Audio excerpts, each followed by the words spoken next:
Mes frères et sœurs, voici VAR Congo Télévision pour notre intérêt quoi. VAR Congo TV, la télévision qui fait la guerre. VAR Congo Télévision. VAR Congo TV, ah ouais. la télévision qui fait la guerre au mensonge. Hello la famille, donc voilà, Tokutani Lisusu ensemble avec les Varoises et Varoises. Lelo Toye Lisusu ensemble avec tonton Joe, un bon tonton. Toye Lisusu na banda kunabino comme d'habitude ndenge boyebi tokota kapenza na banda kunabino sans permission et encore une fois de plus surtout koya na pays nabino et si kanyo soyo zali na monde entier sans passeport, sans visa. Voilà. Alors en ces jours Toye Lisusu na Badara. Alors lelo penza tozo kota Badara encore une fois de plus toye ko signaler na yo olandaka VAR Congo Télévision tope yo olandaka VAR Congo Télévision te abonne-toi. C'est alors que yo olandaka biso déjà mais ozwana nous te likanisi ya ko activer cloche activer yango pour que o rataka ata vidéo na biso moko te. À chaque fois que ekokota et banotinde la notification. C'est alors qu'aujourd'hui je suis plus précisément na aéroport international de Njili Yangwana en face et ici tozali bongo na ngambu ya Badara. C'est déjà la commune de Lansele. Alors toza toujours na kati ya Kinshasa, République démocratique du Congo. Voilà. C'est alors qu'aujourd'hui tozo kota penza Badara. De l'autre fois tosalaki de l'autre côté il y a Mangongele et aujourd'hui tokoponape côté mususu otokota pour vous faire découvrir le quartier Badara. Car Badara ezami balé, il y a Badara 1, il y a Badara 2. C'est alors que Awande Bisika Wapi Tozali Kobanda. Alors venez avec moi pour découvrir Badara. Mes frères et sœurs, voici VAR Congo Télévision pour notre intérêt quoi. VAR Congo TV, la télévision qui fait la guerre au mensonge. VAR Congo Télévision. VAR Congo TV, ah ouais. la télévision qui fait la guerre au mensonge. VAR Congo Télévision, elle est là pour nous informer, pour nous égayer, mais pourquoi pas pour nous détendre. VAR Congo TV, la télévision qui fait la guerre au mensonge. La télé number one. VAR Congo TV, la télévision qui fait la guerre. Donc voilà, awa tozali déjà na kati ya route principale où ezali ko mema biso penza na kati ya Badara. C'est alors que awa route oyo ba bengi yango na kombo ya Kabasele. D'où et bandi awa justement na boulevard et puis ezali ko mema biso kino na kati penza ezali ko kendeti na route ya Rocade. Donc voilà. Alors awa penza tokuti bongo bisika wapi penza bazali ko bongisa bisika bomoni conteneur wana ya pembe bazali ko bongisa pona kotia ba matériel de façon que tangu bazali ko lancer misala ya route oyo parce que tokuti bongo basho oyo ezali ko lakisa ete ezali na honorable na kombo ya Patricia Mwimpe oyo lobelaki penza population ya Badara loko ye azali pena molobeli mwa bango lobelaki bango et maintenant esimbi epesi esali ete bakonzi bazwi option ya kosala nini ya kosala nzela oyo. Alors bakoki koyaka te chaque jour na mutuka baye bakoti sans pour autant bazane sika oyo baza kotiaka babiloko na bango. Donc voilà. C'est alors que na kalamingi te donc bokomo na route oyo kozala déjà yako tonda. Donc beaucoup tango penza très bien damé, beaucoup tango déjà ba bongisa et kokoma praticable koki ozwa mutuka awa directement ti kokoma na ba mangonge le kokende ti na Rocade. Alors awa tozali bon kotambola to pesi longonia na honorable Patricia Mwimpe. Olingi o koma awa na kati ya Badara et zali na yango penza pasité donc ozali na capacité to pe possibilité ya ko parvenir ya kokoma justement de l'autre côté comment on appelle ça, il y a Pascal, il te suffit justement ya kokoma Bitabe il te suffit justement il y a kokoma de l'autre côté, il y a quartier 1. Donc, Rosana, on a facilité, il y a kokoma na Badara. D'où, Badara, azali na kati ya commune en Sele, lo lenge na salaki ko expliquer na biso. Mais kasi pour plus de détails, pour obungate, ceux qui osa na Victoire, osa na Ngaliema, osa un peu partout, il te suffit juste, il y a kozwa bus, il y a Victoire. Soko komi na Victoire, osa déjà na katikati, alors osa na possibilité à kozwa Pascal, vous avez la possibilité à cause de Kingasani. Alors, en train de marcher, je serai en train de vous expliquer. Oyo, avenue Oyo, bako na babi e banara kombote, mais direction munene ototiki nde babengi Kabasele. Voilà. Donc, voilà, balandi biso komo ya avenue, komo na yango Lomami. Donc, voilà. C'est alors que j'étais en train de nous expliquer comment est-ce que okoki kokomi la awa. Alors, vous avez la facilité, ceux qui déjà okomi na Victoire, aux bus au ezo ya Tchangu, hein, district ya Tchangu. Alors, ceux que aux bus ya Tchangu, que ça soit Bitabe, que ça soit Pascal, que ça soit Kingasani, aux a déjà na facilité à cause de bus, oyo ezali koya vers aéroport international d'Engili. Voilà. Alors, ceux qui au komiwana, d'où ezamba bus esuka a directement te, au cause de bus ezo le kanango. Okozwa Terre Jaune, okozwa Fobank, okozwa Kinkole, okozwa Maluku, yo ba otiko kaka na Badara. Lobika atika na entrée ya Badara. Osa dia na facilité, ya ko kita so ba kitiso na entrée ya Badara, okoti kaka direction o ya munene. Omoni to kotelaki wana bisika wa fito bandelelaki, o babengi na kombo ya direction ya Kabasele. Et dans bientôt ezali ko kota makadam oza susuna difficulté te ya ko repérer yango. Donc voilà, awa tozali bongo na kati ya avenue Lomami.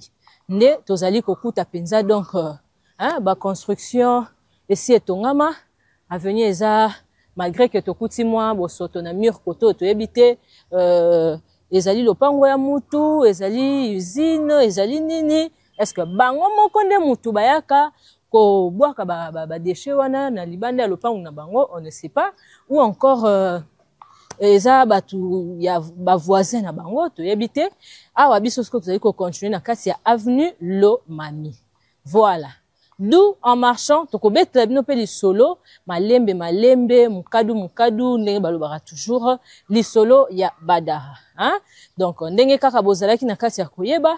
De l'autre fois, tout ça qui de l'autre côté à Kati awa sikoyo, tozali penza donc na ebandeli quoi. Boulevard eza juste na sima awa, wana to bengi na kombo ya boulevard Lumumba. Voilà. Alors to mona kipe message ya abonné moko na yango to pesi penza matondo et de gros bisous à lui et la qui c'était à la Biso penza na boke binyonso à la Biso penza avec attention d'eng balobaka na français. Alors on a pesi ba gros bisous. Na yo pe oyo otike la Biso ba commentaire ya mabe biso to linga yo kaka po ozali abonné na biso to lela yo il y a trop. Donc continue toujours ya kolanda var Congo Télévision et ko sala biso ba bien. Et nabino ba o botika rabiso ba message ya malamu avec encouragement et félicitations. Toye kozong selabino merci matondo thanks gracias. Tolela bino il y a trop, donc vous êtes ici au cœur. Awa siko tozali ko continuer toujours et toujours na kati ya Badara. La télévision qui fait la guerre aux mensonges. La télé number one.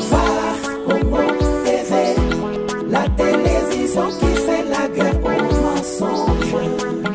Toyena makambo sika na var Congo TV.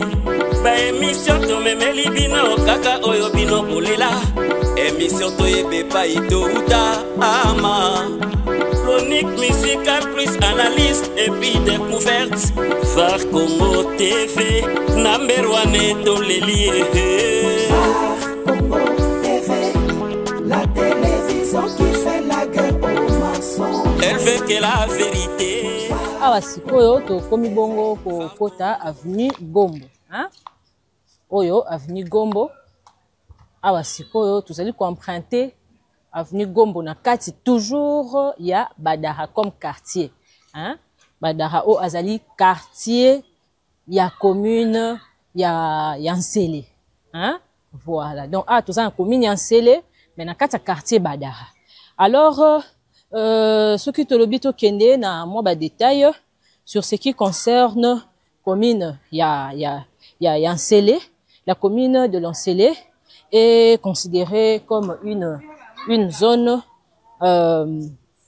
urbano-rurale ndenge kaka binomoko bozala kati ya koyeba parce que ezali bongo ba liboso te to sala commune ya Nsele.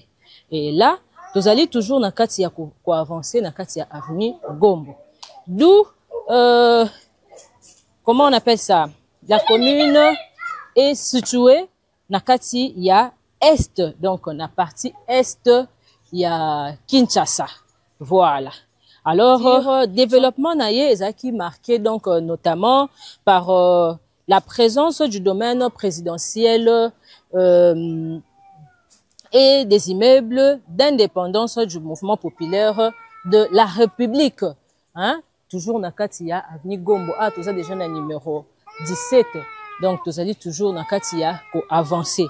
Et peu à peu, tous allez copier Sabino Masolo sur ce qui concerne commune Nsele. Mouké na détail parce que tant ou tous allez comme na lisolo ya Badara, ils allaient lier directement, ne balobaka étroitement, directement, hein, na commune na ye. Hein? Voilà. Alors là, tous obéta moi lisolo mouké ya Nsele, ozali commune ya Badara. Voilà. Awa tozali toujours na kati ya kotambola tozomona ke ba construction ya malonga ezawa leti awa tozomona ndeko malgré ça na chantier mais koto assez asilisi tozokomona ezali bien clôturé donc mutna mutaza kotonga selon makoki oyo ye azali na yango. Donc voilà. Na yango tant tozali ko beta lisolo ya Badara ezali bongo lié ndenge na otiko loba na Nsele po yende commune na ye. Alors ezalaki bongo une urbanisation significative dans les années 1960 ndenge to lobaka 1960 vers 1970, surtout dans sa partie occidentale proche de l'aéroport international de Njili. Donc voilà, Nengoana, vous allez toujours Kokoba, Awatoro Lukato, emprunter peu avenue sous pona Kolakisabino, Lolenge, Nini Penza, le quartier des Aleli. Donc voilà. Alors, Awa, Namonia venu Moussous Awa, Tokomate Angombote, Awa venu Nino. Ezana Kombote, ya solo, yo vandi Awa. Marebi Kombo venu ote. Bon, tout na bat moussous, ouais? Ok.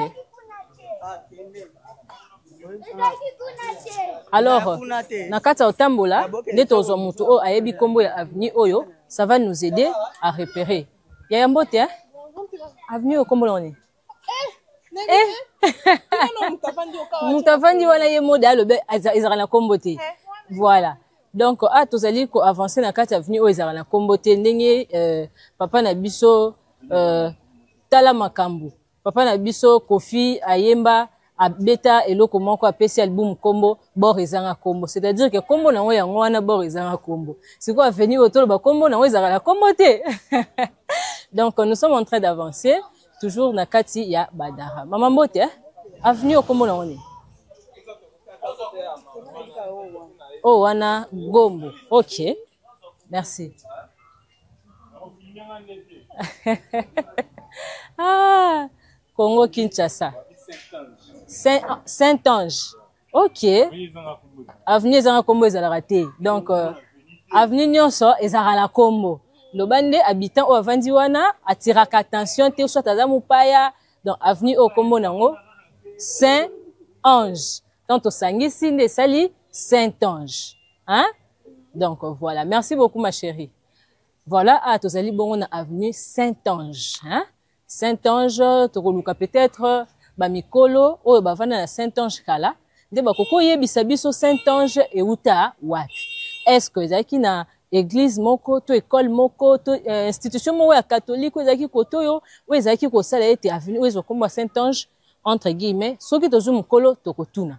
Mais soki pe tozui te po komona nu ya avenue et ça ressemble bango difficile. C'est quoi est-ce que baroye ben si que vous télé là? Il y a des problèmes. Alors on avance en train de marcher sur l'avenue Saint-Ange Nakati, il y a quartier Otobeni Kombo ya Badara. D'où eza nakati ya commune ya Nseli. Toujours nakati ya ville province ya Kinshasa, République démocratique du Congo comme pays. Voilà. Alors vous allez kotambwisa bino lelo, botala, bomona, boyeba, bo visiter. Ndenge toujours, je dis toujours et toujours que la connaissance est la nourriture du cerveau. Donc boyebi et ça la kaete cerveau eliaka, cerveau et vivre et avancer toujours et toujours. Donc voilà. Yangoana, bomonaka, la plupart des professeurs nous n'avons quitté parce que cerveau na bango et se nourrissaka du jour au lendemain. OK. Alors et ça la kaete à chaque fois azako tanga, azako se ressourcer, azako réfléchir moyen à nous na physiquement exact. Yango wana tous allez toujours ko avancer. Congo TV number 1 dans les lieux. Congo TV, la télévision qui fait la guerre aux mensonges. Elle veut que la vérité. Congo TV, Phare Congo, la télévision qui fait la guerre aux mensonges. fait différer société, cas de plus théâtre. PDG GIB Sadi. Bato bavandi awa baza cultivé, bato bavandi awa baza gentil. Ata moko te na pesi mbote ya boyi mbote nanga parce que là tozali komona que hein eza na toutes sortes ndenge na utaki koloba na ya population awa na kati ya Badara. Donc voilà. Alors tokei kotala côté urbanisation, hein. Urbanisation na bango ezalaki un peu spontanée, donc voilà, comme la plupart de quartiers périphériques de Kinshasa, ndenge tozali na komona Badara azali pe ko faire partir na ba zone oyo urbanisation na bango ezalaki vraiment souvent spontanée après donc époque coloniale, hein, après ce qu'on appelle la période coloniale, hein, avec les habitants eux-mêmes bangonde bazali ko tracer banzela na bango moko nde bazali donc ko créer cadre na bango, hein, en organisant leur cadre de vie. Donc c'est un peu ça. Mais celui tobito que nokota la mention récente makam oyo, hein, ils allaient mentionner récemment nakati ya Badara. Le quartier est fréquemment mentionné dans des contextes récents, hein, souvent liés à des problèmes d'infrastructure, hein, tant que toujours mon infrastructure, surtout comme on dit, infrastructure de base, tout ça comme on a eau potable, tout ça comme on a électricité, tout ça comme on a voirie, donc tout ça là, makambo etali banzela, mai, courant et tout. Quartier Badara azali déjà lié na ba problème wana. C'est pourquoi on parle de l'infrastructure, hein. Voilà. Alors, pour vous faire rire un peu, parce que même la pédagogie ou encore la psychologie, c'est exigé, hein, il y a quand il sera battu qui est trop intellectuel, moi koseka, et ça la été mémoire, topé mentale, et ça la rafraîchit. Donc voilà. Alors, et ça la caméraman n'a moko na travailler kanaye, hein, mbote, boza bien. Et ça, caméraman, on a travaillé à Coca-Cola infrastructure. Donc, il y a ce que infrastructure. Et ça, le gros lequel y a problème. Donc, voilà. Alors, Badara, azana moins ba problème côté infrastructure. Mais tout le monde y bande ko baza kotoka mai, to ebite ezali mai ya régie des eaux, topé ezali bongo otobengi, comment on appelle ça, ba forage. Alors, biso to définir yango te directement en voyant, ça serait alors important que tout na bango moko ba ebisa biso ce qui se passe réellement. Maman Mbote, hein? Mai oza régie des eaux au forage. Régie des eaux? OK, d'accord. Et bien maintenant régulièrement, hein? Ah. Donc voilà, côté mai déjà na coin Otuzali, ça va. eza nango régie des eaux, eza ba forage te, et bimaka nango pe régulièrement. Ma chérie, okangami na mutuka bweni o banga ba filmer o. Hein? Donc voilà. Alors awa tozali toujours ko avancer na kati ya Badara, hein?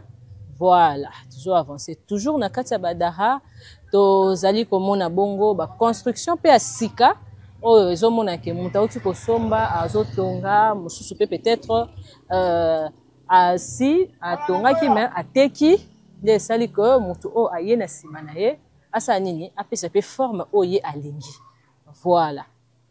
Alors en train toujours d'avancer tozali bongo mbote, hein? Ça va? Tu étais à l'école? Ozonga kioza tout ratongo? Ah. So you olandanga olina pose question. O avenini. Webite. Ompaya. Papa mbote, hein? Avenue komo nango ninyo? Mafu. OK. Donc voilà, alors tokozwa bongo avenue Mafu. Awande bipai wapi penza tozali ko mata de l'autre côté, je sais pas, eza wenze na mona bato ebele. Ah wana kabasele, direction à munene. OK. Alors soki to koti comment on appelle ça? Mafu to kobima kuna na kabasele. D'où so to bina kabasele, on ferait de notre mieux pour nato emprunter le Soussou avenue Moussoussou. Comme ça, et comme ça, il a été beau découvrir penza le quartier comme il se doit. Hein? Donc voilà. Ah, tout ça dans le avenue Mafu. Zokuta toutes sortes de populations. Zokuta wana, ba jeunes, bangoyo bazoya kande boyebi ba jeunes ba arama kelele. Voilà. Ça va? Donc voilà. Ah, est-ce que tu allez quoi avancer? Na avenue Mafu. Hein? Bon comprendre kaka. Bana ba moni caméra, ba komo langa na sima bazo ambuye na bonga. Je m'appelle Odi. Je m'appelle Olivier. Ba pesa ba komo na bango sala tout na ba créer na nzembo. Donc c'est vraiment cool avec les jeunes, avec les enfants. Moi j'aime bien les enfants, hein. Donc c'est un peu ça. Alors ah tous allez toujours pour avancer. Peu à peu, tout ça quoi avancer. Quoi, bah, c'est sûr que Maï, Régie des Jeux, ça va et maintenant régulièrement. Et qui pas heurté. Les ATK na boutou, qu'à 0 heure, qu'à 3 heures, il faut rester dehors pour osanini, otoka Maï, Ce n'est pas le cas. Hein? Ce n'est pas le cas. Déjà, côté Maï, bolon a déjà ma kantiwana, en disant que non, Badarazara na Maïté, Badarazara difficulté à Maï, Badara Fokaka, Ola la te ozala misupolele ti butu pour le retour à Maï, longo lango déjà. Alors, en train d'avancer, tu reçois information sur ce qui concerne l'électricité et wanape ekobaxe la biso information. Donc voilà. Et par après, tu koya pe kozwa ba détails sur ce qui concerne ba route. Mais na ba route tozali na obligation te ya kozela kozwa information par la population, to habitants, soit individus citoyens, il y a Badara. Non. Parce que déjà, nous sommes en train de les voir. Les tozo tambola, binomo bozomo na venu ma fundenge zali, nenge tozali ko circuler bozomo na ba venu lo mami ndenge zali, nenge tozali ko tambola bozomo na binomo ko à l'œil nu. Donc voilà. Alors que les images parlent 1000 fois que le mot, comme le disait mon professeur, il y a cours, il y a infographie. Alors, je profite de l'occasion pour dire ma condoléance Nabana Ifasik Nyonso parce que tout à qui perdre un grand professeur au Penza Zalaki, ancien doyen. N'a pas si ma condoléance. Malgré que je n'avais pas aussi le temps, il y a quoi assister. Moussala Topone Angoyo, il y a Kotambola, il y a Kolaki Sabino, Mboka Nabiso Congo. Il y a circuler d'un peu partout, Kokota, village, Kokota quartier, Kokota Kobima et tout, donc voilà. Alors, je veux me renseigner sur les prix. Mbote ya. Bambi si oboso bango afio. Ah OK, yo vandeli kaka. Ça na moni en grande quantité yango na tuni. Ok. Donc, ici à Badara, avec 5 000 francs au Rozoambisi, avec 15 000 francs au Rozoambisi, il y a 1500 Zali, il y a 2000, il y a 2500, 8000, 7000, 6000. Ok. Donc, awa, on a facilité à coller bio. Parce que Mbi César awa en grande quantité. C'était pas maman Nani. Maman Noiritz. Voilà. Donc, ça awa, on a capacité à coller bio et pas maman en Noiritz. Alors, tout ça, moi, petit marché na bango. Hein, to zongi pena la direction à Mounene ya Kabasele. To kutipe marché awa, to ebite kombo nango izanini. Mais en marchant, on aura le temps. Il y a retour na soki ezana kombo to koyeb sabino mais soki pesa na kombo te ne nous tenez pas rigueur parce que biso tozo tshaba kombo te biso to pesa o eza so ezate to leki mbote ma chérie. Wenzi ko kombo na one. Songanzila. D'accord, voilà. Donc awa ba ebisi biso que mini marché au bomona awa ezana ngo kaka le long de l'avenue kombo na yango Songanzila, hein? Donc avec les habitants, il y a Badara, parce la capacité, il y a ko somba kolia awa, bipa iwapi bomoni tozali sur le marché Songanzila. Alors nous avançons et comme ça tokoko tapé ba avenue Mususu, on a esunga biso to découvrir ensemble Badara et puis population Oyo Bazali awa na kati. En marchant, Tokobete la bino masolo sur ce qui concerne le quoi mon histoire quoi, hein, ya Badara.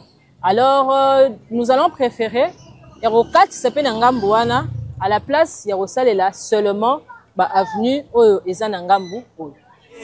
Mais pourquoi pas pour nous détendre? La télévision qui fait la guerre aux mensonges. La télé number one. TV, la télévision qui fait la guerre aux mensonges. Toyena makambo sika na Var Congo TV. Ba émission to memeli bino kaka oyo bino bolela. Émission to yebe pa ito uta ama. Chronique musicale. Awa tozali bongo na kati ya Badara 1. Hein? Donc lelo tozo sala Badara 1. Pourquoi? Parce que Badara ezami balé. Voilà. D'où awa tokoti avenue Lubumbashi.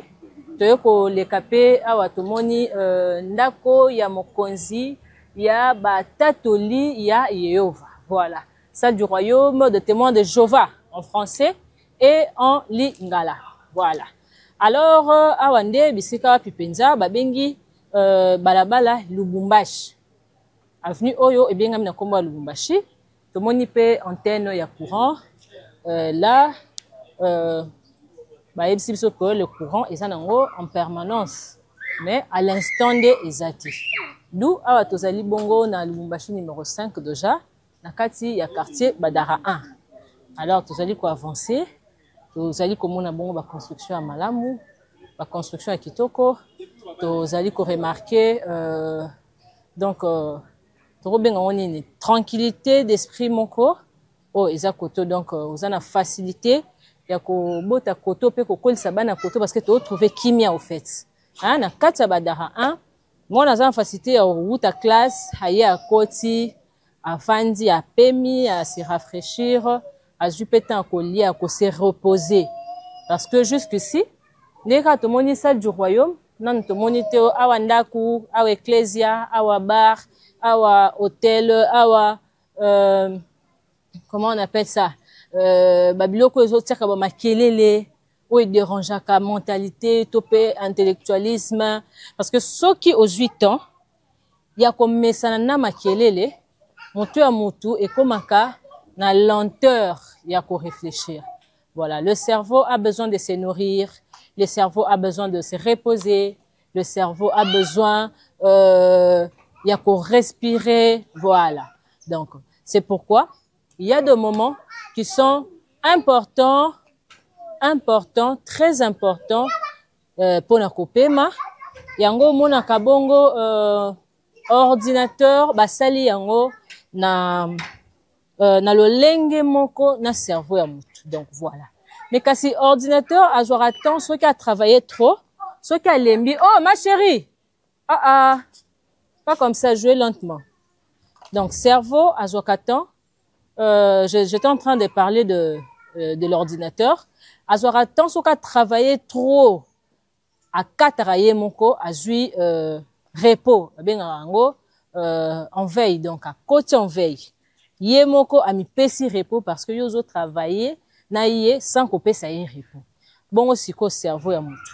Donc le cerveau humain a besoin ya kopema.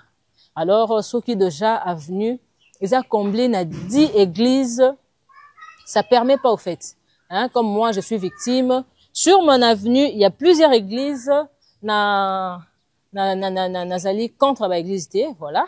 Et ici ma religion ils a rappelé à bisoté, mais kasi tozali kopé ça exemple, hein, à savoir ce qui ba église ekanga mimi balemi satu mine mitano motoba bino bozali na katikati to pe na gauche na to na droite na ye. Déjà vous avez un problème yako pe misaka cerveau parce que lelo cause à lundi ba o bazo sambela et cause à mardi ba o kuna ba o sambela, mercredi ba o wana kuna ba o sambela, donc ba jour nyonso ya semaine ils a épuisé de façon que vous avez un temps à couper matin. Mais sous vous ba veiller na butu ba prière et tout bon entre guillemets ko sambela ezali malamu religion mutna mutu ezali important mais kasi il faut koyeba ndenge nini ya faire respirer mitu ya bana ya biso ba o esi ekoli nango esi ekomeli esi ekomi nango hein et boti déjà misisa ils ont la capacité ya ko s'adapter au fait na ba situation na ba makambo ndenge na ndenge mais ya bana te ya bana ezali nanu donc fragile. Il faut qu'on tique la kango temps, voilà. Il y a qu'on réfléchir, il y a qu'on paiement, il y a qu'on s'amuser, qu'on se détendre et tout. Donc voilà, awa, tout ça toujours et toujours, nakati, il y a avenue Lubumbashi, voilà. Justement, baton kaka, ba accent de ezali ko se différer. Mais qui dit Lubumbashi, c'est la même chose parce que orthographe est changé, te, voilà. Alors, papa, maman, au balanda kavar Congo Télévision, nous vous portons à cœur. Hein? Love to you, papa Olanda Rabiso, to Sanité, voire Suisse, to Monibongo Monsieur Dova. Dépendant l'andra ba émission na biso, hein, na kati ya Genève. Soka landi biso ko mona bengi. Allô maman belle, na landi bino. Ah merci beaucoup hein, émission na penza na sepel nango. Surtout place au loba ki boye. Ah na leli makasi na bien, merci beaucoup. Hein, na bosanité les susu. Ndeko na biso na kombo ya Francis Mao moto na Nzambe, ye penza zwaka temps. Ya kota la var Congo Télévision, alela biso, alova biso, ya ngona biso pe tolela ye ya trop. Hein, a uti ko fêter anniversaire na ye na bosanité. Bana nyonso ya octobre oza na Congo, oza libanda ya Congo. To ye penza kotombela bino mbotama elamu en gros to sangisi yango to bosani pété papa mo bolom pata to bosani te donc yo obotama ka en octobre sauf dans ndotanga bino ça va faire mal à la tête. Donc voilà, alors sans oublier papa Jean-Marie Kabengele ye palanda rabiso encourage rabiso makasi hein oh kaka ma fille chérie ça va na uti kolanda émission na yo ya place boye. Alors, nous vous proposons l'émission de Badara 1 sur l'avenue Lubumbashi. Tozo Roko tapé avenue Mususu, mais à l'instant, je suis là. En avançant, nde tokoye baba détail ensemble avec vous. Voilà. Wadande nkaka bozali komona na kati ya Badara 1, hein? Ezali penzana ba construction ya malamu, ba construction ya kitoko, ba construction ya sika. O eza kokota récemment, hein? Donc bato bauti ko somba récemment musu peut-être akutaka na ye déjà le pan mais asani abuki atonga na guna ye hein. Donc c'est un peu ça. Alors awa tozali bongo penza kobima na direction mususu comme ça tokokota lisusu avenue mususu pona kolakisa bino Badara 1. Donc faites la différence entre Badara 1 et Badara 2 potoye ba penza hein le lengeni ni bino bozali ko trouver yango ya mbote hein? Direction comment la ngoni lumière, hein? Ah, ok. Donc awa tobimi bongo na direction ya lumière. OK. Na kati ya direction ya lumière. Bino moko bozali ko observer mais tozali toujours na kati ya quartier Badara 1. Voilà. Bon observer bino moko pe boyeb perception na commentaire nini obino bo remarquer na kati ya Badara 1 hein oyo ezali ko attirer directement l'œil ou encore ce qui vous amène à faire le parallélisme hein ce qui vous attire au fait il y a ko tracer parallélisme entre Badara 2 auto saka liboso et puis Badara 1 auto zo ko sala lelo. Voilà. Pas pour nous détendre. La télévision qui fait la guerre aux mensonges. La télé number 1. TV, la télévision qui fait la guerre aux mensonges. Toyena makambo sika na Var Congo TV. Ba émission to memeli bino kaka oyo bino bolela. Émission to bongo siko na avenue Kabalo. Voilà. Alors avenue Kabalo toujours na kati ya quartier Badara 1 nde tozali bongo ko avancer. Voilà. Ndenge kaka tozali ko tambola ndenge tozali ko développer pe masolo alors tozali pe ko avancer na ba détails sur ce qui concerne le quartier au fait. Alors et kozala biso moi pas ndenge na otaki koloba d'obtenir un chiffre oyo et kozala précis hein et officiel pour la superficie exacte dans o etali quartier o to bengi na kombo ya Badara na kati ya Nsele na kati ya commune ya Nsele. Voilà.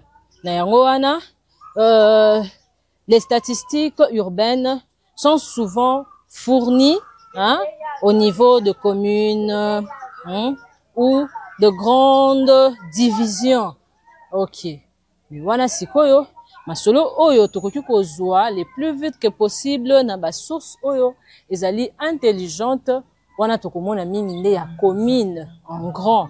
Donc en gros quoi tokozwa nde ya commune. Voilà. Alors na yango wana tozali toujours pour avancer na kati ya avenue Kabalo mais on peut alors déduire quelques éléments. Il y a commune ya Nsele. Voilà. La commune de Nsele est très vaste au fait. La commune de Nsele est vraiment monene. Alors, na monene oyo azali, nde toyo ko retrouver siko quartier oyo dedans. Voilà. Na yango wana, tozo kende malembe, toujours na kati ya avenue Kabalo. Et c'est comme ça que toko lukape interview moko et pas ya mutu o azali mukolo o avandi koto batan o penza à 8 ans ya ko fanda na quartier oyo o ko kipe ko pesa biso ba détails sur ce qui concerne ces lieux. Mote papa bavandi koto kala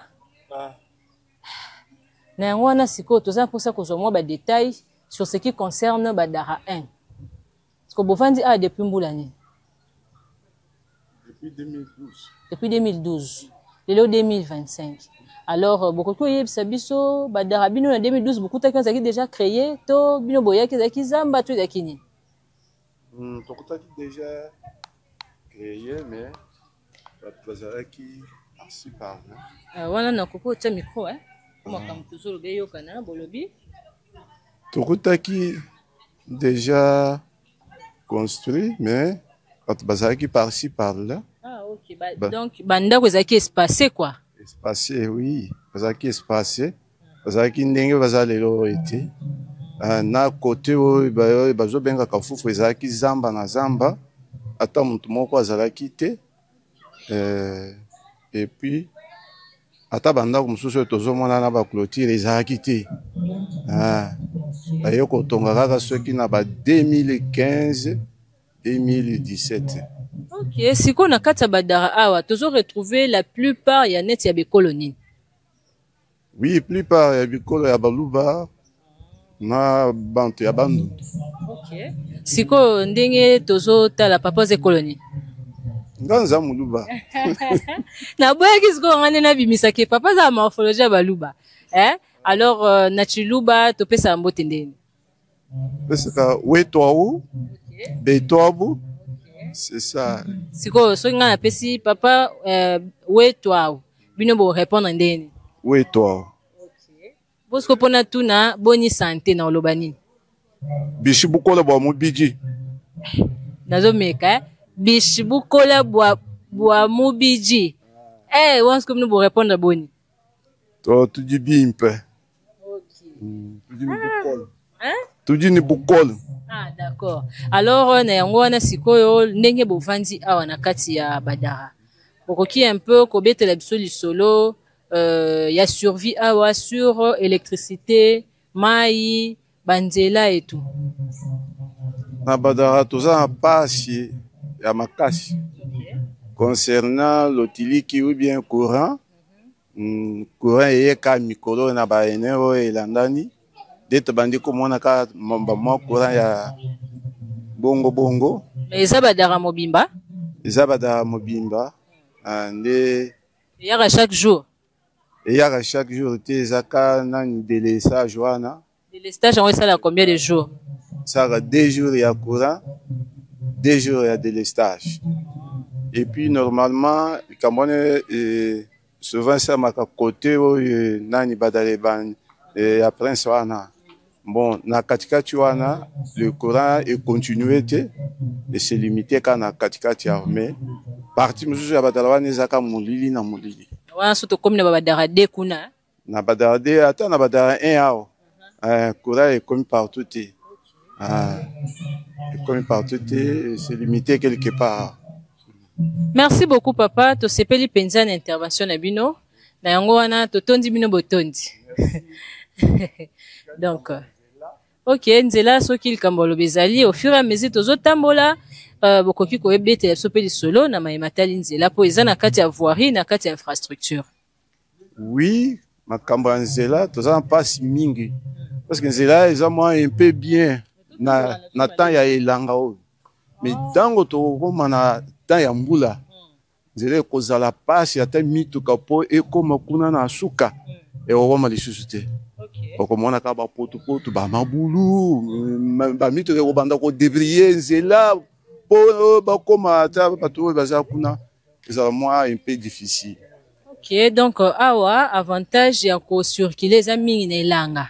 Lokwa to uti na elanga bambula makasi nanu ebeti te yango tozo tambola boye. Ce qui est sali que ba mbula ebandi donc nzela ezalaka impraticable et ça la rapenza hein difficulté. Siko koto na Badara est-ce que ça na bato ba yebani o mutu moko personnalité connue quoi o joueur moko vanda koto yo artiste moko vanda koto yo nani moko bima awa est-ce kazali te awa te abato na bazati bazati. OK donc merci beaucoup papa to tondi bino lisusu botondi pour la deuxième fois awa siko biso tozali ko avancer. Merci beaucoup. To komi bongo na avenue Révolution mbote hein to komi na avenue Révolution. Alors tozali penza ko avancer toujours na kati ya quartier Badara 1 nde tozali ko circuler tozali bongo kokuta na bandeko o bazali koteka o bazali na bango liboso ya mapangu o bazali na bango koleka mais la plupart ya bikolo oyo ezali kotoyo nde ba expliquer biso to moni bongo baluba to moni bongo bato ya bandundu donc bikolo ezali nango ya kosangana na kati ya Badara mais la plupart ce sont le luba yango na papa lakisi biso penza lolenge nini okoki kopesa mbote na Chiluba lolenge nini okoki kotuna pe ndeko boni santé hein na lolenge ye akoyanola yo. Donc voilà. Alors là on avance toujours na kati ya Badara 1 tozali toujours kokoba na découverte na biso ya mokolo mwa lelo to komi siko na avenue Mayenge. Voilà donc avenue Mayenge toujours na kati ya Badara 1. Voilà pas de confusion surtout toza na Badara 2T toza na Badara 1 parce que je rappelle encore une fois que Badara eza mibale. Voilà donc la commune de Nsele a 2 zones, il y a Badara 1 et 2. Alors, l'avenue Mayenge, bipai wapi tozali sikoyo ezali na Badara 1 oyo to se basé lelo lokola site na biso ya découverte. Alors na kati ya kotambola na kati ya ko avancer nde tozali ko découvrir ensemble na biso na bino bavarois bavaroises le quartier Badara 1 ainsi que l'avenue Mayenge oyo tozali sikoyo. Remarquez vous-même la construction bomona à pesa sika nangam pesa sika. Vous pouvez voir et voir même là en face de moi pesa sika. Vous allez toujours kokoba na kati ya kotambola. Alors awato komi bongo na centre moko hospitalière, voilà. Malgré que na musika na mona nanu hospitalier kaka. Mais moi je sais que centre, voilà. Mais ça déjà, on verra quoi faire. Voilà, ezali centre hospitalier Saint-Billy. Hein, ils ont la maternité, voilà. Alors, tous allez quoi avancer. Na CPL penza na la construction mi balé les hôtels en fa awa.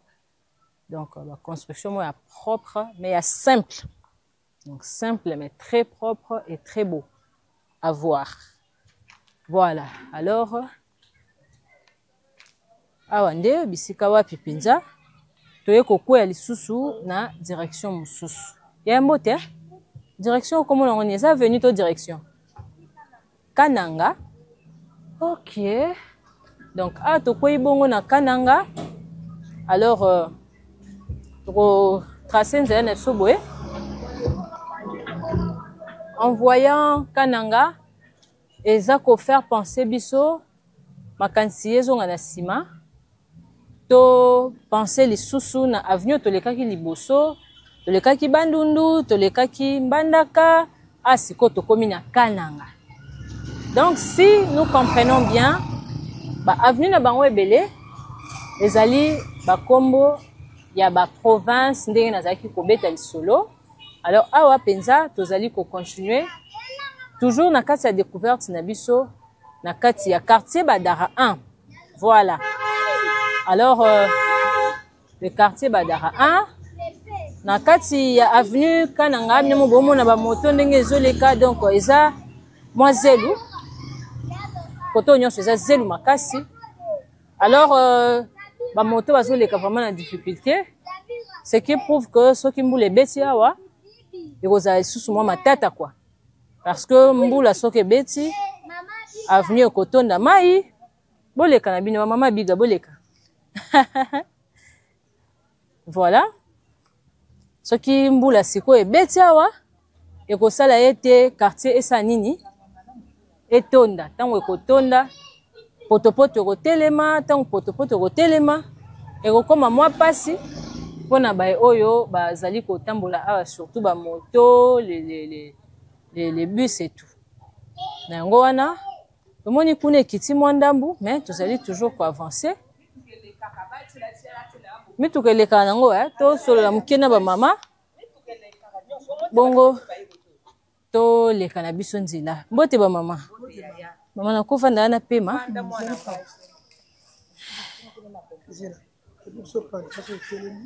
Okay. Ah, vous m'avez causé un maman, mais c'est bien. Moi j'ai des mamans partout dans le monde entier. Maman Kombonan. Comment maman Timba? Na vai na Badara, na ova na Bandad, siko na yapo na suma lupangwa. Moni awa to bikaka na biso me to zami na posa ba terrasser. Moni so ba terrasser koti to za bana problème ya maïté. Et terme pour mai ezo kitaboé, mai monsieur ezo kitaboé. Moni ko to kono remarquer ça moi libulu. So mbule beti mai sala poto. Et tondaka vraiment mami touké les cas ezate. Siko biso to za be pour mai kitaka. Siko ne mai ezo kitatela se ezate, yango esala kilo mabele e kitaka. Ezo kende esko ke no buka ba banzela. Yango to zami na posa ya Prince, poso ki basali boulevard Prince munene kuna. Siko mi to kapé minge kimela kaboyi. Ce qui problème est qu'on a pris zélo. Donc bis beto za posa tamo prince amuke na ba terrasser. Sikoyo mama Timba depuis boza awa ezaki depuis ya nini? Na bosani ba 8 ans. Ba 8 ans déjà. Alors depuis boye awa. Badara oyo ya tango wana. Tango bino boyaki awa. Na ya lelo est-ce que différence c'est ça? Eza po bato bazotonga mais badara tango wana ezalaka pena bien.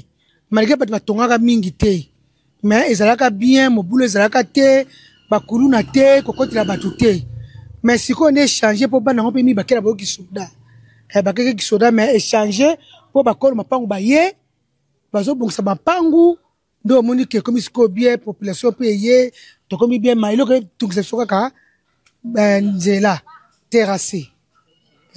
Mais kasi to mona ngabisiko baka niveau ezalaka o mona bino moko bozo utasuna kasa mapangu bozo boka ba poubelle wana osali mbisi obwaki wana osali soki ni fofo elalaki obwaki wana ale tango rotonda mbula tango obeta le mai ezonge bino kati mapangu bozindi bokomi kobelela lisusu o populaire nani l'état telebso makambo est-ce que boza ko assurer na population que so ba tseli bino bakani fo bozo sona ngo malamu tozo bien moni biso a vraiment tozami na système ya bato baboko la bangulu toza na système on mi fufu na yo etikali to bato bataka ba mwa bakati na mike ozi fufu na bi matokola bato musono ko tika bato bangulu so ba yeba ramasser donc le yedi na chiso ka mai to boka ka mai bana meke o tika se tonda a dans un système wana te peut-être dans un système ba mpango e banzele zo bukana do to boka ande matiti libanda soki kauki otumbi etika siko kezo matsa baba la mwa ngomba ole so mai e buka te mais e résister ke ko bo apena certain banto zanga ngoti so moni be to ko bongisa to ko komba to tumbi to ko komba to tumbi même certain fufu to boka penza te ni biso a to linga te certain fufu po biso mo bakolo mapango. Merci beaucoup maman awa nde sikoyo biso pena to lingi to avancer na biso to ebite soki maman pa roza na loba maman kombo na mama na ngai na sepeli mingi komona bino to yambi bino na kombo na Yesu amen na kanisi ouzo okoti na balabala na biso kana ngawa omoni salite moko ezawa te biso ko tolingaka te ata mai ya fufu to boka na balabala en tout cas biso toza bien nga na sali ba 25 ans naza muto akala nande ko nanga ye kolanda nga to vandi penza bien mais loko tozo senga bino kaka nzela bobongisela biso nzela na kura toza nango te ya na mai pasi makasi kura na mai zate. Merci beaucoup maman wana biso totiki bino totondi bino pena botondi nzambe a batela bino bakisano mikolo boyoki wawa boyoki ndenge matimba pende kona ye balobi omoni siko biloko boye tonton Joe, un bon tonton derrière la caméra, telanga makambo yo. Sikoyo awa bino moko boyoki ndenge ba mama balobi, ndenge ba mama baleli, sikoyo to sisi na bango interview, ba sisi to pesi bango botondi me bango ba komolandisa maloba na sima. Boye bisanga, est-ce que nazonga, na vanda, na continuer interview, na sisa ko ka nyonso bango baza ngo posa koloba. Boye ko Mateo, okati bango interview brutalement. Yo moi sur la vie. Donc, Mboka Elengi Congo, hein? Donc, toujours continuer toujours na kati ya kananga. Biso to sekara na biso kaka. To sekara na biso kaka. Ko filmer mninga ta osu balanzela, ko filmer ta mwasi. Donc, voilà, toujours continuer. Toujours na kati ya avenue Kananga na Badara 1. Bomoni oyo ezo sala ete bandeko balela. Mais tokotika penza nzela.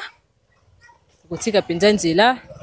Moke tozali ko avancer omoni bisika ngo oyo mama expliquaki alobi koto ezali na C esala ke mai nyonso o ezowuta kuna likolo ekitaka koto yo et soki eye et se stationner quelque part et puis ça va pasi makasi nzele komaka impraticable et ça que mituka ba moto tango ezoleke timoli lisusu nzela ezo pesa mwa pasi mais kasi babwaka ka poubelle boye batiki yango muke po matsanzela après batumbi mais kasi tongo ba moto ezoleka moye yango pezo tango kokauka ezate epanzi yango lisusu epesi lisusu passe donc soki batieli bango makadam pourquoi bazotia kuna na route principale na bango na entrée wana to bandelelaki na route Kabasele soki batie makadam kuna eke baye batie pe oyo ekosunga bango makasi ozalokola deuxième route secondaire parce que ceux qui kuna embouteillage eza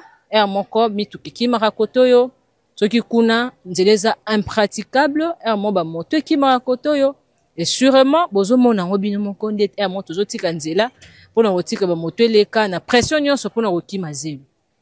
Alors na boyende tozali penza ko avancer tokota ba avenue mosusu et puis découvrir encore une fois de plus le quartier Badara 1. Merci. TV, la télévision qui fait la guerre aux mensonges. Toyena makambo sika na Var Congo TV. Ba émission to memeli bino kaka oyo bino bolela. Émission to yebe pa ito uta ama. Chronique musicale plus analyse et puis découverte. Var Congo TV, number one eto lelie. Var Congo TV, la télévision qui fait la guerre. Alors apparemment ils ont boulangerie hein, la boulangerie locale car ndenge ezalaka. Donc ça va ma paro ba bengaka ba ma pasimanda en fait. Voilà. Ils ont contraire na ba ipak ba kanga journée. Wana ils ont un peu évolué, ba toni vraiment usine, ba engagé ba tout, ba jusala wana. Donc voilà. Mais ba o ba bengaka justement ya simandako. OK. Alors là, c'est l'avenue CNS. OK. Avenue CNS nakati ya Badara 1. Ah ouais, ça déjà CNS numéro 18, hein? Donc ndeko ebisaki biso azaki nde na batatonnement en fait. Ya koloba CNS parce que ezokoma kaka CNS. Et l'autre a dit SMS. Ah, la vie. Mbokelengi. Et d'autres dit CNL. Hein? Donc, c'est un peu ça. Mote papa. Tomoni osa musala na yo otoki makasi. Somme trop. Donc, musala ne tata pe maman. Où a venu ni papa?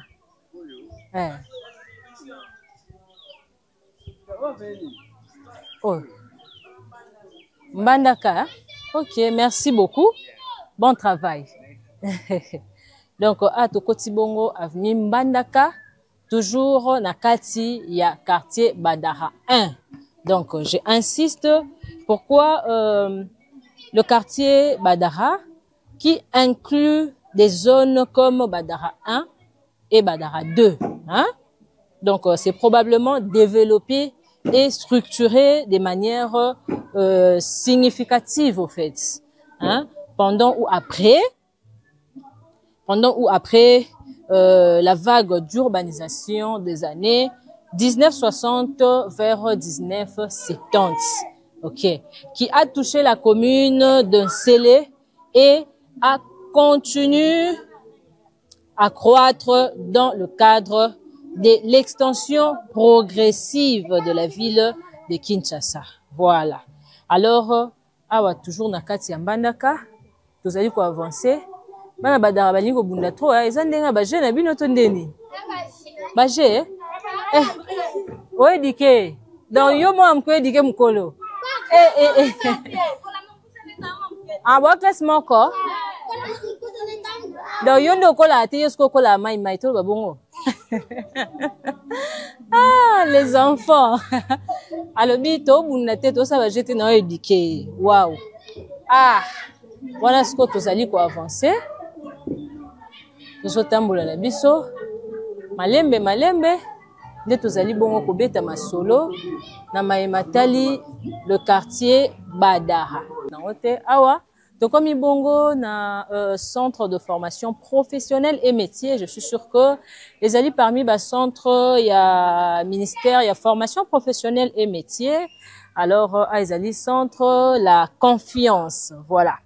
La confiance, azali bongo, na ba filière, ou azali ko organiser, le la coupe et couture, mode et habillement, voilà, esthétique et coiffure, carrelage, ainsi que stafferie, hydroélectrique, voilà.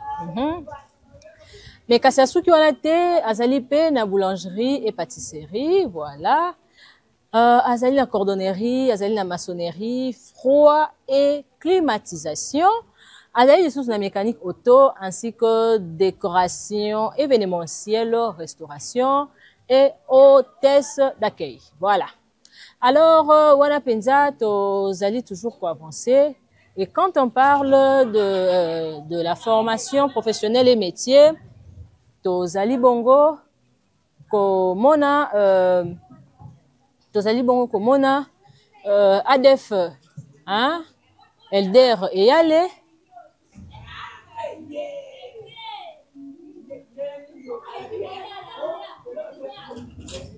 Donc voilà, tozali bongo komona ADEF, Elder et Yale. Tozali bongo komona Monsieur Jonathan et Yale. Tozali bongo komona chef Israël Munganga. Donc voilà, je ne sais pas entre guillemets nande na tangi te mekasi tant tozali komona sous coordination Angeli 1 bato tozali komona bango wana. Alors toujours en train de marcher na kati ya Badara 1 qui est un quartier. Alors tozali ko avancer na kati ya avenue Mbandaka. Mote mama tika bamba lo bana bango hein. Balo bana bango eza ko ina ndako bato pekse bango lo batenga na so na téléphone. Hein, c'est impoli. Balo bana bango eza mission nzela biso to le cannabis. Donc voilà. Alors bomoni ke na kati ya Badara des gens civilisés. Tellement civilisés ngana le kananga l'émission na bala mais bana roi ba sa makesi bon pour quand minoko bo déranger. Alors là, on avance. Bonjour.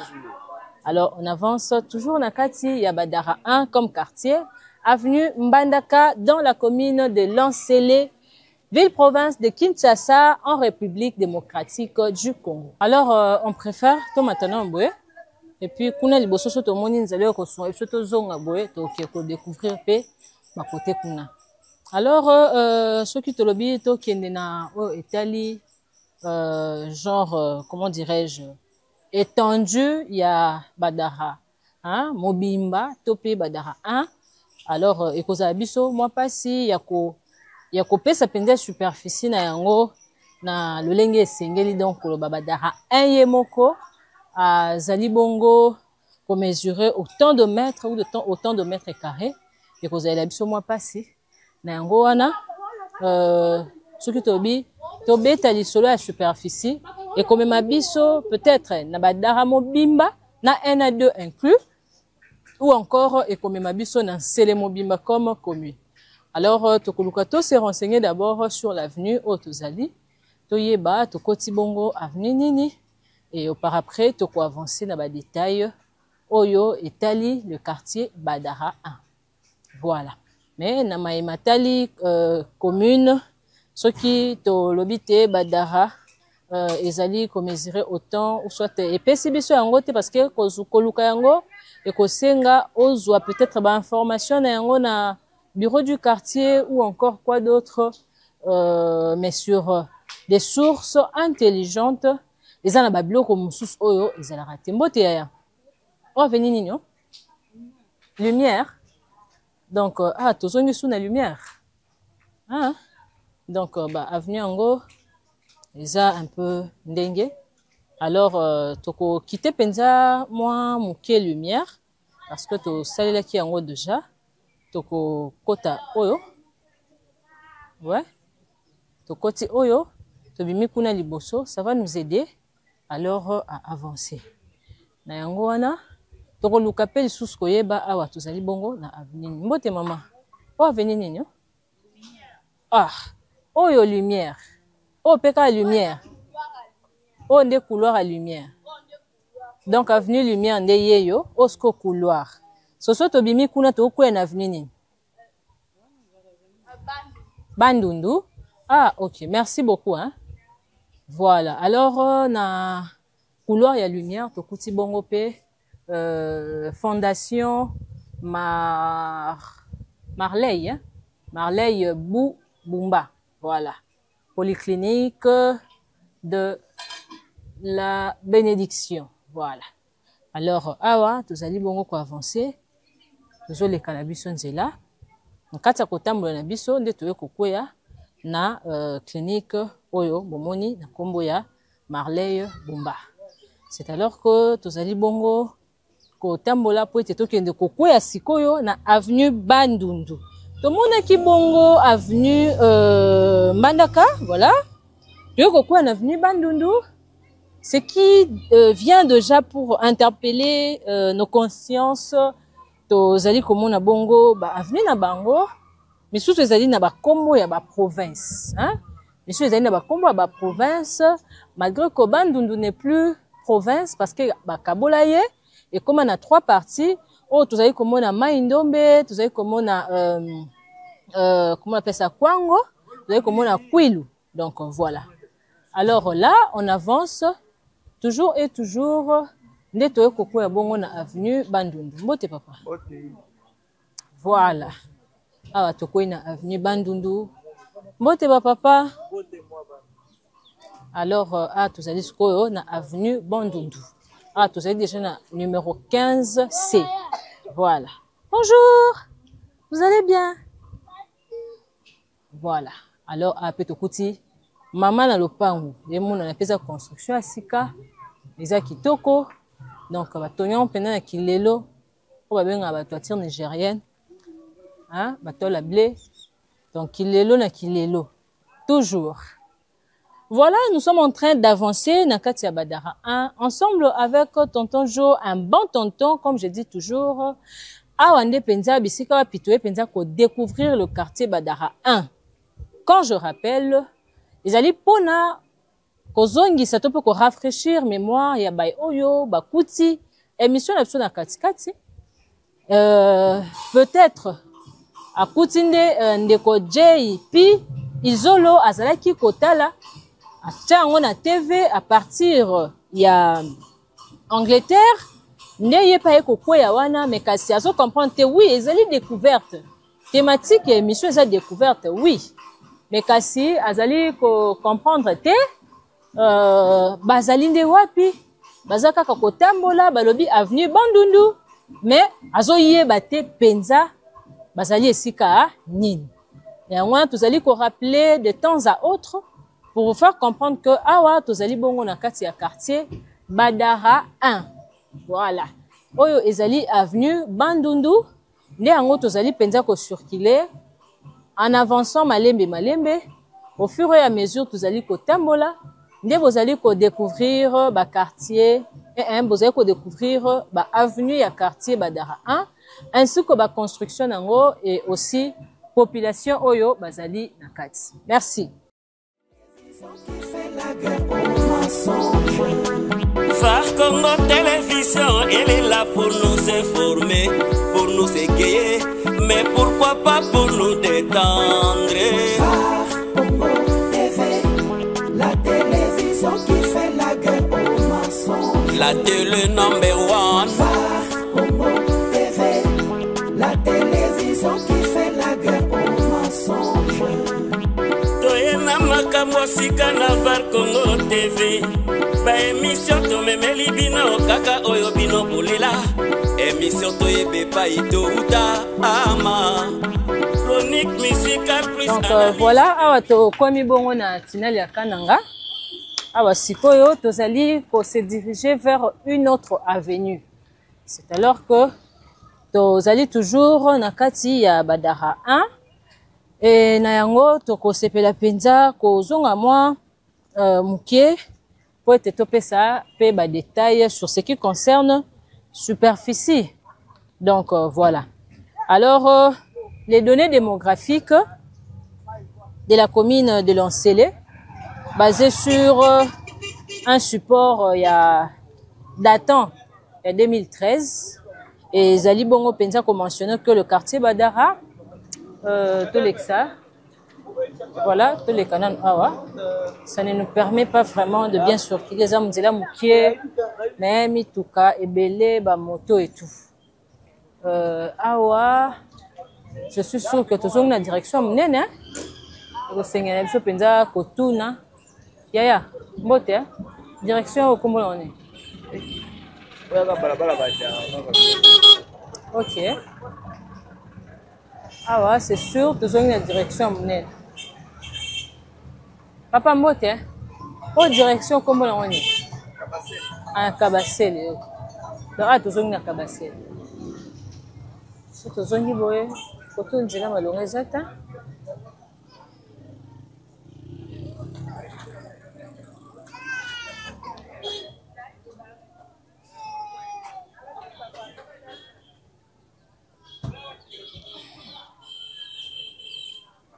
Donc bamakambo yango yango oyo bapesaki biso ba détail awa déjà ezomona na que soki mbula ebeti ozala problème la mbula ebetaki kaka moko mibale mais oyo eza mai ya mbula te quelque part awa mai ezobima soki na tio mwa fuite moko eza wana mais tala déjà ndenge ebebisi esikoyo c'est-à-dire que soki mbula ebeti awa ya liboso ya mibale ya misato plein et difficulté déjà ekokoma makasi mpona bamoto eleka mpona mituka eleka mpona bato baleka parce que il y a toute une vie de l'autre côté bato baza ebele makasi na kati kuna alors nzela oyo nde eza principal oyo eyedaka bango na baachat na bavente baaller retour mpona baachat na bango mpona survie et tout alors voyez un peu wana toza na cadre ya voirie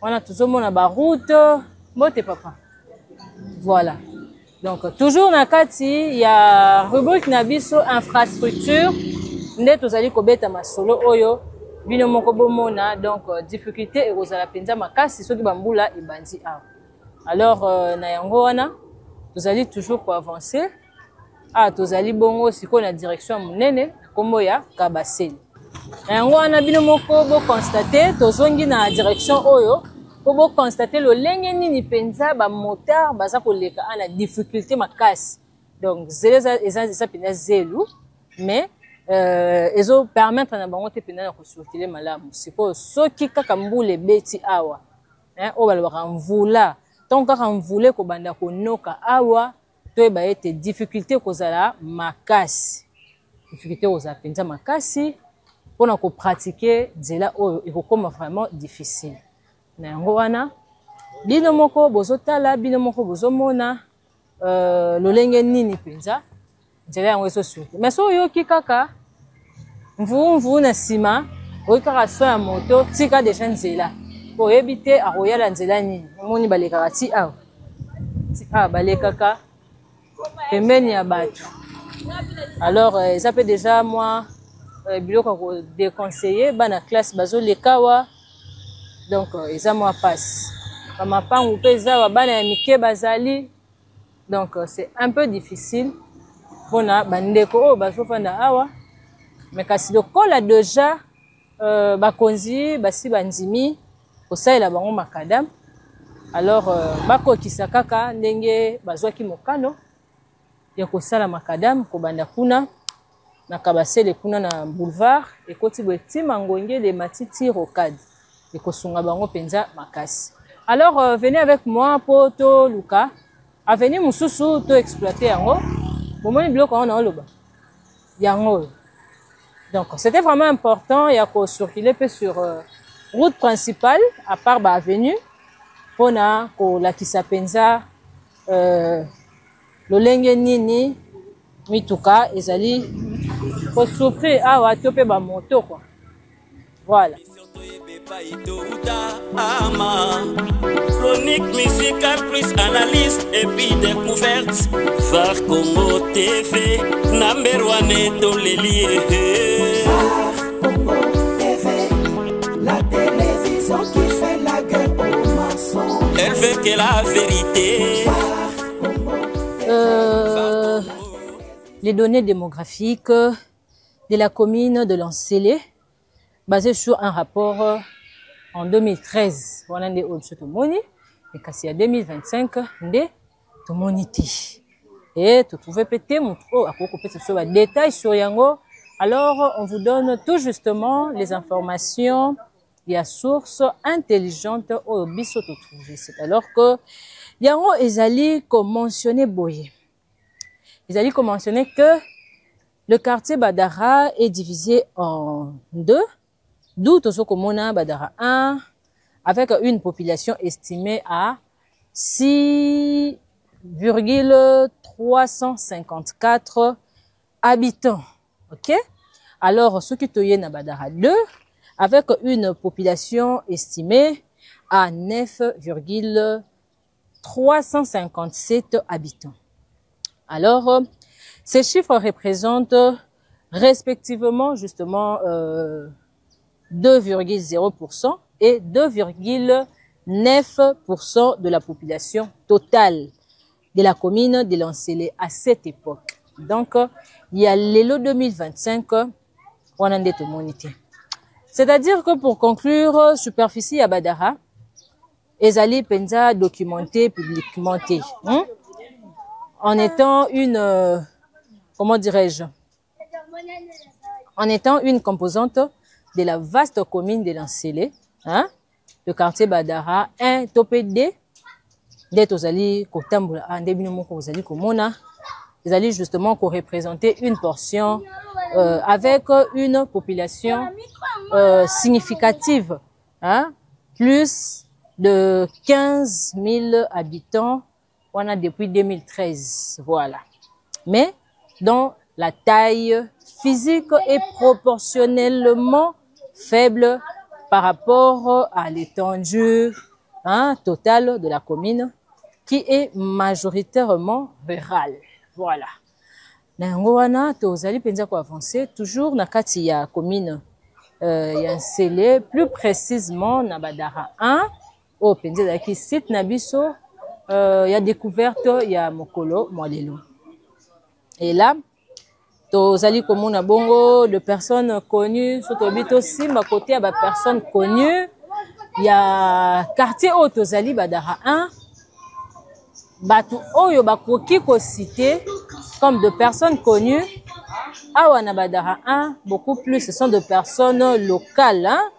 Voilà.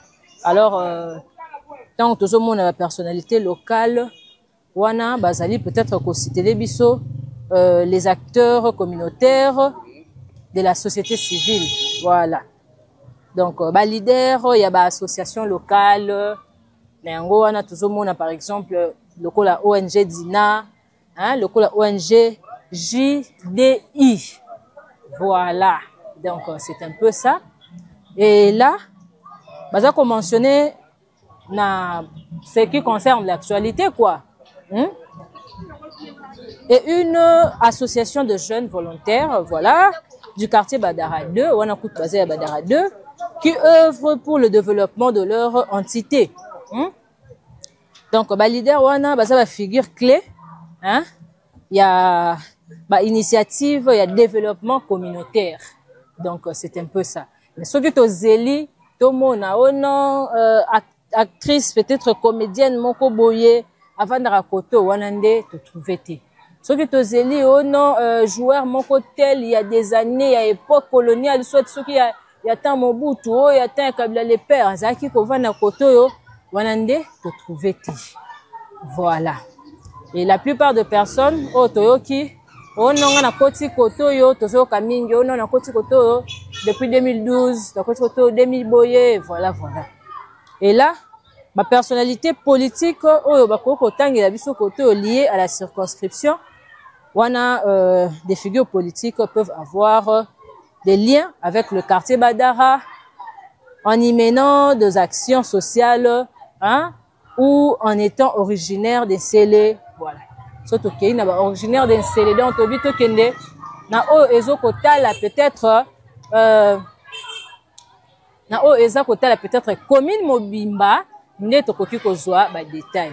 Surtout bito zwa kaka ya Badara ye moko ah. Donc ikozala penza moi mobulu. Et là desiko par exemple na kati awa tozo komona lokola Abigail Wanzambi Lusambo, hein, a été mentionné pour avoir offert une citerne, hein, aux habitants. Il y a personne qui prend des citernes, na ba habitants, il y a Nsele et il y a quartier Badara, voilà.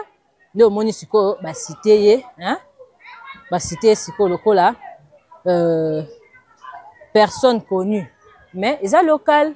Kaka ya katia quartier Badara. Donc c'est un peu ça. Et là, absence et la biographie publique, hein, dédiée aux résidents de Badara, c'est ce que nous avons retrouvé au fait. Et là, toza toujours na kati, il y a Badara 1 en train toujours de marcher. Debi pa iwa pipenza, toza komona biso na bino, oyo toza ko découvrir ensemble. Donc voilà, awande penza bipai wapi tozokende malembe ona ko silisa découverte na biso ya mokolo lelo. Alors ezalinde awa bisika wapi penza totambola kilelo na kati ya Badara 1, voilà. Alors Badara 1 ezali bongo moko ya ba quartier ya commune ya Nsele o ezali pe moko ya comment on appelle ça, moko ya ba commune ya ville province ya Kinshasa, hein, ndenge kaka tolobaka. Donc bino moko boza na kati ya koyeba ezali moko ya ba commune ya minene, donc ba commune la plus vaste ya commune ya Kinshasa. C'est alors que totambola ki penza lelo na kati ya Badara 1, tokotaki ba avenue ensemble na bino, tomonaki la plupart des avenues ezalaki bongo vraiment na ba kombo ya ba province ya mboka na biso Congo. Tomonaki bongo Bandundu, tomonaki bongo ba Équateur, tomonaki bongo ba Lubumbashi, tomonaki penza ba avenue ebele. C'est alors que ba détail topesaki bino en marchant, et là nde penza to sepeli ko kata émission na biso na yango wana toye penza ko remercier ba ebanso balandaka biso ba nyonso balandaka VAR Congo Télévision, Olela Belbinia Bolompa Tambouma, communément appelé Belle Riche la vitrine ou Belle Riche Star. Topesi yo bambote bisika nyonso ozali. Na yango wana na bosanité ba fan nanga, ba fan ya VAR Congo Télévision, surtout ba o ba komelaka ngai na WhatsApp, voilà. Na kopesa bino bambote, na moni bongo mon frère, hein, depuis Angleterre, na bosanité asape mosali na Nzambe, na kombo ya JP, hein, Izolo, hein, moboma moko ya boga mwana mai ndombe. Na moni lisusu bongo na moni lisusu wana ndeko Francis Mao na si natangaki kutu kombo na yo. Et voilà que na bosani lisusu te ma tante, na peso lisusu ba gros bisous Fifi Mbo Mpina. Na yango wana to bosani lisusu te, na bosana te maman Mireille Kebana. Donc wana penza maman na biso ya motema muta liboso tala bémission ya sotango koti commentaire à liboso ezaka yaye na lela fort maman, je vous porte à cœur. Na yango wana na bosani susu te fan nanga mususu Alpha et Omega, donc ba komelaka nga ba déranger nga okoza losio lalaki ba komola musayo na bosani te fan nanga mususu maman Suzy et Kams. Voilà. Na yango wana na ekopesa bino vraiment ba mote pona lelo na suki wana. Yo on attend kombo na ote be monsieur ebele na otanga su kombo na yo pona ko encourager yo olanda toujours VAR Congo Télévision. Na yango wana comment ça n'a été qu'on s'abonner, qu'on activer cloche pour ne rien rater. Et pour aujourd'hui, Tosuki Awan, c'est les Azamounene, Tokyo Zong pour une autre fois. Alors je vous dis à suivre, à très bientôt. VAR Congo Télévision, la seule télévision qui fait la guerre aux mensonges. Ah ouais!